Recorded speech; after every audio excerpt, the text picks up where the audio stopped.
नमस्कार मित्रांनो, मी अविनाश भगत आणि तुम्ही बघत आहात आपले सर्वांची आवडती यूट्यूब चॅनल आपला नेटवर्क. मित्रांनो, आपण आजच्या या व्हिडिओच्या माध्यमातून नक्कीच वेगवेगळ्या प्रकारच्या ई-ग्राम स्वराजच्या जे काही टॅब आहेत त्याच्याबद्दलची माहिती घेत असतो.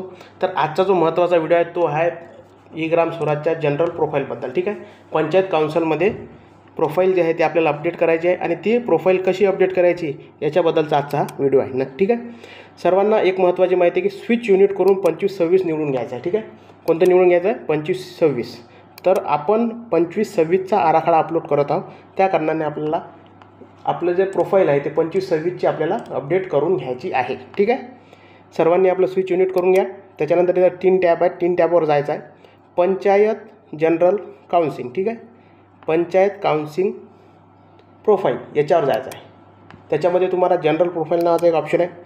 ठीक आहे, त्याच्यानंतर त्याच्यामध्ये बरेच कामं आपल्याला करायचे आहेत, जसे जनरल प्रोफाईल, इलेक्शन डिटेल्स, त्याच्यानंतर इलेक्ट्रिक मेंबर आणि एम्प्लॉई डिटेल अशा प्रकारच्या माहिती याच्यामध्ये आपल्याला भरायच्या.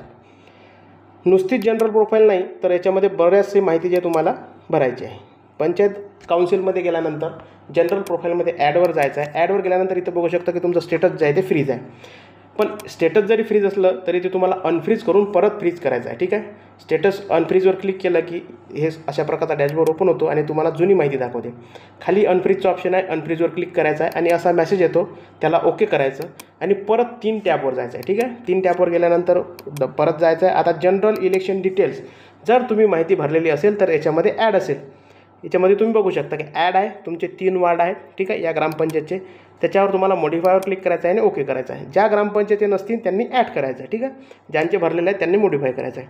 इथं आता तुम्ही बघू शकता की तुमच्या ग्रामपंचायतचा सरपंच जे आहे ते सरपंच कोणत्या आरक्षणात निवडून आलेले आहेत त्याच्याबद्दलची माहिती, तुमच्या ग्रामपंचायतमध्ये जेवढे वार्ड आहेत त्या वार्डमध्ये आलेले सदस्यांचे इलेक्शन डिटेल्स याच्यामध्ये आपल्याला फिट करायचे आहे. तुमची इलेक्शनची जी बॉडी आहे ती कोणत्या वर्षापासून कोणत्या वर्षापर्यंत आहे ही सर्व माहिती याच्यामध्ये ऑलरेडी फिट असते. तर तुमचा जो चेअरपर्सन म्हणजे जो सरपंच असतो त्या सरपंचाचं रिझर्वेशन तुम्हाला याच्यामध्ये भरायचं आहे. SC, ST, OBC किंवा जनरल ह्यामध्ये टाकायचं आहे. ठीक आहे, त्याच्यानंतर सदर पर्सन महिला आहे की पुरुष आहे या सर्व गोष्टी याच्यामध्ये भरल्यानंतर सबमिटवर क्लिक करायचं. सबमिट केलं म्हणजे सदर माहिती जी आहे ती फ्रीज झालेली आहे. ठीक आहे, फ्रीज झाली असा मेसेज येते. आता काय करायचं आपल्याला की आता याच्यामध्ये जे वार्ड मेंबर आहेत, जसे 3 वार्ड आपल्या या ग्रामपंचायतमध्ये आहेत, तर याच्यामध्ये एक सरपंच प्लस 3 वार्ड मेंबर अशा प्रकारे तुम्हाला 4 जे ग्रामपंचायतमध्ये सदस्य आणि सरपंच आहेत त्यांची माहिती याच्यामध्ये भरायची आहे. याच्यामध्ये डिजिग्नेशन दिलेलं आहे. सरपंच जर घेतलं तर याच्यामध्ये दिसते की तुम्हाला ऑलरेडी एक्झिट आहे. आमचा सरपंच याच्यामध्ये ऑलरेडी एक्झिट आहे. तर सर्वात महत्त्वाची माहिती अशी आहे की जो ऑलरेडी ॲड असेल त्याला अनफ्रीज करायचं किंवा त्याला त्याच्यामधून काढून घ्यायचं. त्याच्यासाठी मॉडिफायवर जायचं आहे. मॉडिफायवर क्लिक केल्यानंतर गेट डाटावर गेल्यानंतर तुम्ही बघू शकता याच्यामध्ये 2 व्यक्ती ऑलरेडी ॲड आहेत. पण याच्यामध्ये बघू शकता की सरपंच जे आहे तो ॲड आहे, त्याला फ्रीज तुम्ही डायरेक्टली करू शकता. ठीक आहे, डायरेक्टली सरपंच फ्रीज केला तरी चालते, परंतु डायरेक्टली सरपंच फ्रीज न करता ह्या गोष्टी ज्या आहेत त्या गोष्टी तुम्हाला करत असताना कोणत्याही प्रकारचा मेसेज न यायला पाहिजे. त्यासाठी तुम्ही हे जे माहिती आहे याच्यामध्ये जे तुम्हाला डॅशबोर्डवर दिसत असेल ती माहिती परत अपडेट केल्यापेक्षा तुम्ही डायरेक्टली हा सरपंच जो आहे तो डिलीट करून टाकायचा. सदस्य डिलीट करून टाकायचे सगळे आणि परत नवीन माहिती भरायची. माहिती परत भरणे म्हणजे काही खूप मोठी नाही आहे, एकदम सोपी आणि साधी पद्धत तुम्हाला सांगत आहे की ह्या दोन्ही जे एंट्री आहेत ते दोन्ही एंट्री आपल्याला डिलीट करायचं आहे. याच्यामध्ये बघू शकता डिजिग्नेशन याच्यामध्ये दिलेलं नाही आहे आणि याच्यामध्ये आलेली माहिती हे ERP थ्रू आहे. ठीक आहे, किंवा मागच्या वर्षी तुम्ही हा आराखडा तयार करत असताना याच्यामध्ये ॲड केलेली असेल, परंतु ही माहिती आपल्याला नको असेल तर तुम्ही याच्यामधून डिलीट करू शकता. डिलीट करायचं. डिलीट केल्यानंतर तुमचा जो सदस्य आहे तो याच्यामधून तुम्हाला डिलीट झालेला दिसेल. सदर सरपंच जे आहे ते तुम्हाला याच्यामध्ये ठेवायचे असेल तर ठेवू शकता, पण जर आता तुम्ही नवीन एंट्री करत आहात तर सरपंचसुद्धा याच्यामधून डिलीट करून नवीन माहिती भरायची. परत त्याच्यामध्ये जायचं आहे ॲड इलेक्टेड रिप्रेझेंटेटिव्हमध्ये. याच्यामध्ये आता तुम्ही बघू शकता सरपंच भरलेला आहे, तुम्हाला सदस्य घ्यायचे आहे. तर 3 वार्ड आहेत, 3 पैकी पहिला वार्ड घ्यायचा. त्याच्यामध्ये पहिल्या वार्डमधील एका सदस्याची माहिती भरायची. वर जे रिझर्वेशन दिलेलं आहे ते रिझर्वेशन आपण ऑलरेडी जनरल इलेक्शन डिटेलमध्ये भरलेलं आहे, त्या कारणानं ते ब्लॉक आहे. ठीक आहे, ते चेंज करता येत नाही. वार्ड नंबर 1 मधील जो व्यक्ती आहे, जसं SC, ST, OBC पैकी जो कोणी असेल किंवा अनरिझर्व असेल तर त्याचीच माहिती तुम्हाला याच्यामध्ये भरायची आहे. सर्व माहिती त्याची भरून घ्यायची आहे. त्याचं नाव, जन्माची तारीख, जेंडर, त्याच्यानंतर कॅटेगरी आता वर जे आहे त्यानुसारच तुम्हाला कॅटेगरी घ्यायची आहे, अदर कॅटेगरी घ्यायची नाही. त्याच्यानंतर एज्युकेशन डिटेल्स, ह्या सर्व जे माहिती आहेत त्याच्यानंतर ऑक्युपिकेशन म्हणजे तो काय करते, शेती करते का मजुरी करते, ह्या सर्व गोष्टी. फोटो त्याच्यामध्ये टाकायचा आहे. फोटोसाठी सगळ्यात महत्त्वाचं आहे की फोटो आहे 200x200च्या पिक्सलमध्ये असला पाहिजे. ठीक आहे. त्याच्यासाठी फोटो जो आहे तुम्ही पेंटवर 200x200च्या रिसाईजमध्ये करू शकता. त्याच्यानंतर पत्ता टाकायचा आहे तुम्हाला. पत्ता टाकल्यानंतर पिनकोड टाकायचा आहे. स्टेट आणि डिस्ट्रिक्ट जे आहे ते ऑलरेडी येते. जर करस्पॉन्डिंग म्हणजे चालू आणि कायम पत्ता जर एक असेल तर टिक करायचं. मोबाईल नंबर टाकायचा आणि मेल ID टाकायचा. त्याच्यानंतर इथं बघू शकता तुम्ही सबमिटचं ऑप्शन आहे. सेव्ह अँड ड्रॉपमध्ये ठेवलं की ती एंट्री जी आहे ती मॉडिफायमध्ये जाते आणि तुम्हाला ते फ्रीज करावं लागते. परंतु डायरेक्ट जर सबमिट केलं तर ती एंट्री सरळ फ्रीज होऊन जाते. ठीक आहे. फ्रीज झाल्यानंतर आता एक सदस्य ॲड झाला. अशा प्रकारे तुम्हाला बाकीच्या वार्डातले जे बाकी सदस्य आहेत ते ॲड करून घ्यायचे आहेत. जसे 3 वार्ड असतील तर तुम्हाला 3 सदस्य याच्यामध्ये ॲड करावे लागतील. आता याच्यामध्ये तुम्ही बघू शकता की एक पहिला नंबरचा वार्डची एंट्री मारली म्हणून तो ब्लॉक झालेला आहे. आता 2 जे वार्ड आहेत ते ओपन आहेत. अशा प्रकारे तुम्ही 1, 2, 3 असे 3 वार्डचे जे मेंबर आहेत त्या मेंबरची माहिती आपल्याला याच्यामध्ये भरून घ्यायची. एकदम नॉर्मल माहिती आहे. काय आहे, फक्त त्याचं नाव टाकायचं आहे वार्ड मेंबरचं, मोबाईल, त्याच्यानंतर जन्मतारीख टाकायची आहे. ठीक आहे. जन्मतारीख टाकल्यानंतर जेंडर कॅटेगरी जी आहे ते वर दिलेली आहे. तेच कॅटेगरी आपल्याला याच्यामध्ये टाकून घ्यायची आहे. एज्युकेशन डिटेल जे आहे ते एज्युकेशन डिटेल आपल्याला निवडून घ्यायचं आहे. त्याच्यानंतर ॲग्रिकल्चर जे असेल ते फोटो टाकायचा आहे. ठीक आहे. फोटो टाकल्यानंतर पत्ता टाकायचा आहे. पत्ता टाकल्यानंतर पिनकोड टाकायचा आहे. आणि चालूचा आणि कायम पत्ता ह्या दोन्ही गोष्टी जर एकच असतील तर याच्यामध्ये टिकचं ऑप्शन आहे. टिकवर क्लिक करायचं आहे. मोबाईल नंबर आणि जीमेल ID टाकायचा आहे. एकदम नॉर्मली साधी माहिती आहे आणि सरळ सबमिट करायचा आहे. सेव्ह अँड ड्रॉपमध्ये ठेवायची नाही. ठीक आहे. सेव्ह अँड ड्रॉपमध्ये ठेवली की आपल्याला मॉडिफायमध्ये जाऊन ती एंट्री फ्रीज करावी लागते. परंतु सबमिट जर केली तर डायरेक्टली फ्रीज होऊन जाते. ठीक आहे. अशा प्रकारे आपण 2 सदस्य जे आहेत ते ॲड केलेले आहेत. अजून एक सदस्य आपला बाकी आहे. आता ॲड करत असताना याच्यामध्ये तुम्ही बघू शकता की जे सदस्य आहेत ते ॲड करत गेले की वॉर्ड जे आहेत ते ब्लॉक होत जातात. म्हणजे त्याच्यामध्ये तुम्हाला वर्क करता येत नाही. वार्ड नंबर आता 3ची माहिती आपण भरत आहोत. ठीक आहे. तर याच्यात तुम्हाला आणखी एक ऑप्शन आहे की तुमची सीट वॅकंट आहे का, म्हणजे या सदस्य या ग्रामपंचायतमधून या वार्डातला एक सदस्य वॅकंट आहे का, म्हणजे हे पद खाली झालेलं आहे का, त्याच्यासाठी ऑप्शन आहे.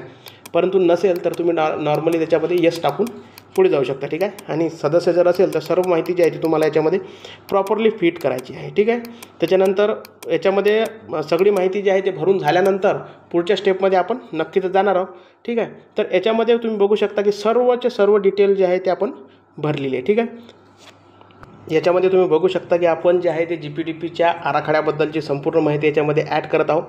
सर्वात महत्त्वाचं म्हणजे आपण जनरलची माहिती जी आहे, जनरल प्रोफाईल याची माहिती याच्यामध्ये ॲड करत आहोत. आणि जनरल प्रोफाईल ॲड करत असताना इतरही माहिती याच्यामध्ये टाकत आहोत. ठीक आहे.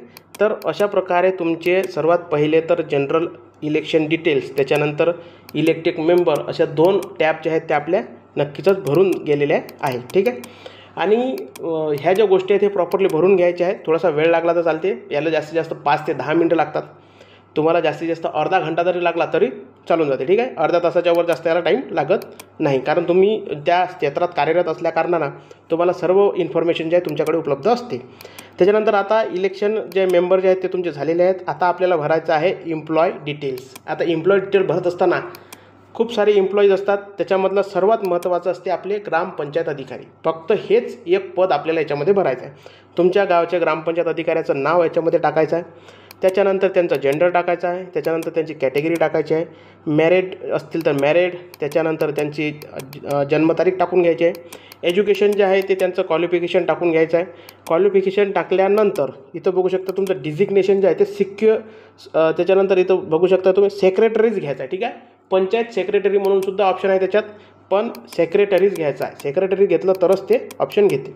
त्याच्यानंतर कधीपासून ते ग्रामपंचायतला पदावर आहेत ते परमनंट. त्याच्यानंतर फोटो त्यांचा, आणि फोटो टाकल्यानंतर खाली तसाच प्रकारे जसे आपण इलेक्टेड मेंबरचा पत्ता भरला होता तशीच माहिती याच्यामध्ये भरून घ्यायची. त्याच्यानंतर पत्ता भरायचा आहे, पिनकोड टाकायचा आहे, त्यांचा मोबाईल नंबर टाकायचा आहे, आणि मोबाईल नंबर टाकून झाल्यानंतर जीमेल ID टाकायचा आहे. ठीक आहे. त्यांचा मेल ID टाकायचा आहे.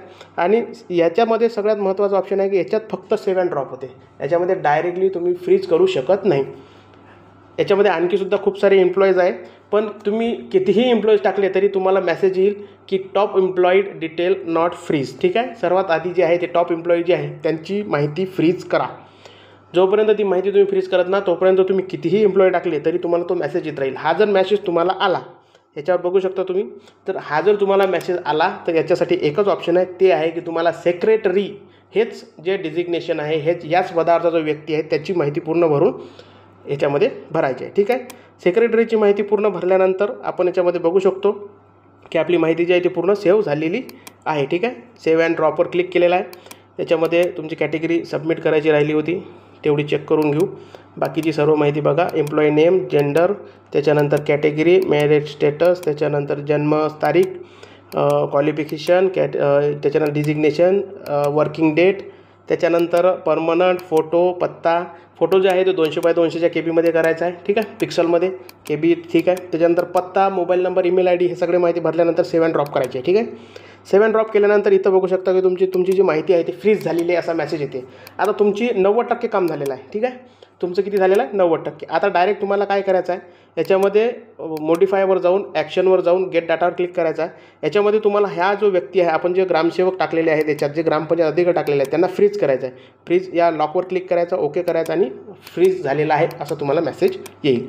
अशा प्रकारे तुम्हाला आता बेसिक माहितीसुद्धा भरून घ्यायची. आता बेसिक जे माहिती आहे याचा व्हिडिओ मी ऑलरेडी आपल्या चॅनलवर उपलब्ध आहे मागच्या वर्षीचा. त्याच प्रकारे यावर्षीसुद्धा माहिती याच्यामध्ये भरून घ्यायची आहे. नॉर्मली माहिती आहे. सगळ्यात महत्त्वाचं म्हणजे बेसिक माहिती भरत असताना यावेळेस जेंडर आणि पॉप्युलेशन. ठीक आहे, जेंडर वाईज पॉप्युलेशनमध्ये थोडासा प्रॉब्लेम येतो. त्याच्यामध्ये तुम्हाला एक मेसेज येऊ शकते की कास्ट वाईज जे आहे आणि gender wise population not match असा मेसेज येऊ शकतो. तर इथं तुम्ही बघू शकता की टोटल पॉप्युलेशनवर जेवढी रक्कम आहे, म्हणजे जेवढी जी आकडा आहे त्या आकड्यानुसार तुम्हाला कास्ट वाईज जे पॉप्युलेशन आहे तुमचं त्याच्यामध्ये ते मॅच झालं पाहिजे. जर समजा 100 टोटल आहे तर त्याच्यातले SC, ST, OBC आणि जनरल अशा प्रकारे 4 जे आहेत ते पॉईंट झाले पाहिजेत, जे तुमच्या ग्रामपंचायतला लोकसंख्या असेल त्यानुसार, तरच ती माहिती याच्यामध्ये घेते. ठीक आहे, त्याच्यानंतर बाकीचे सुद्धा टॅब तुम्हाला भरून घ्यायचे आहेत. याच्यामध्ये प्रायमरी स्कूल, सेकंडरी स्कूल, त्याच्यानंतर हायर सेकंडरी स्कूल याची माहिती भरायची आहे. हेल्थमध्ये सुद्धा बरेच माहिती याच्यामध्ये मागच्या वर्षी भरलेल्या आहेत. ठीक आहे, प्रायमरी हेल्थ सेंटर, सब हेल्थ सेंटर ह्या गोष्टी तुम्ही याच्यामध्ये आधीच भरलेल्या आहेत. त्याच्यानंतर तुमच्या गावामध्ये हाऊस होल्ड टॉयलेट किती आहेत, नळ कनेक्शन किती दिलेले आहेत, बँक आहे का, ATM आहे का, सॅनिटरी कॉम्प्लेक्स आहे का, कॉमन सर्व्हिस सेंटर जे आहे याच्यामध्ये एक टाकायचं आहे, कारण आपण प्रत्येक केंद्रचालक जो आहे तो त्या ग्रामपंचायतच्या कॉमन सर्व्हिस सेंटरवर कार्यरत आहोत. ठीक आहे, बाकीची सर्व डिटेल माहिती भरून घ्यायची. स्पोर्ट्स जे आहेत, तुमच्या गावामध्ये स्पोर्ट आहेत का, हे सर्व नॉर्मल माहिती याच्यामध्ये भरून घ्यायची. SGG म्हणजे तुमच्या गावामध्ये गट आहेत का. ठीक आहे, हे सर्व माहिती भरल्यानंतर फ्रीज करायचं. फ्रीज केल्यानंतर तुमची बेसिक माहिती जी आहे ते भरलेली आहे आणि ह्या बेसिक माहितीचा व्हिडिओ जे आहे ते ऑलरेडी आपल्या चॅनलवर उपलब्ध आहे. आता जाणार आपण जनरल प्रोफाईलकडे. ठीक आहे, जनरल प्रोफाईलवर ॲडवर क्लिक करायचं आहे आणि इथं जिथं आपण अनफ्रीज केलं होतं तिथं तुम्हाला फ्रीजवर क्लिक करायचं, म्हणजे त्या लॉकवर फ्रीजवर क्लिक केल्यानंतर इथं तुम्ही बघू शकता की तुमची सर्व माहिती याच्यामध्ये शो होईल. त्याच्यानंतर खाली इथं बघू शकता, इथं जे आहे जिथं आपल्याला डिस्क्रिप्शन टाकायचं आहे तिथं कमीत कमी डन किंवा ओके टाका. तो बॉक्स तुम्ही खाली ठेवू शकत नाही आणि बाकीचे टॅब ओके करत फ्रीजवर क्लिक करायचं. फ्रीज केल्यानंतर तुम्ही इथं बघू शकता की तुमची जनरल प्रोफाईल जे आहे ते फ्रीज झालेली आहे आणि पेंडिंग टू अप्रुव्हलसाठी गेलेली आहे. आता हा जे पेंडिंग आहे हे अप्रुव्हल आपल्याला तालुक्याच्या BDO साहेबांचं जे लॉगिन आहे त्या लॉगिनमधून आपल्याला अप्रुव्हल मिळतं आणि अशा प्रकारे आपली जे प्रोफाईल आहे ते अपडेट आपल्याला झालेली असेल. ठीक आहे, तर मित्रांनो हा व्हिडिओ तुम्हाला कसा वाटला मला नक्कीच कळवा. व्हिडिओ आवडल्यास लाईक करा, कमेंट करा आणि शेअर करा. चॅनलला नक्की सबस्क्राईब करा आणि आपल्या प्रत्येक मित्रापर्यंत, प्रत्येक ग्रामपंचायतच्या केंद्रचालकापर्यंत, ग्रामपंचायत अधिकारी, ग्रामपंचायत संबंधित काम करणाऱ्या प्रत्येक व्यक्तीपर्यंत हा व्हिडिओ आपल्याला पाठवायचा आहे, जेणेकरून त्याला या ग्राम स्वराजच्या GPTB 2025-26ची माहिती मिळणार आहे. ठीक आहे, भेटू आपण पुढच्या व्हिडिओमध्ये अशाच एका नवीन टॉपिकवर. तोपर्यंत धन्यवाद.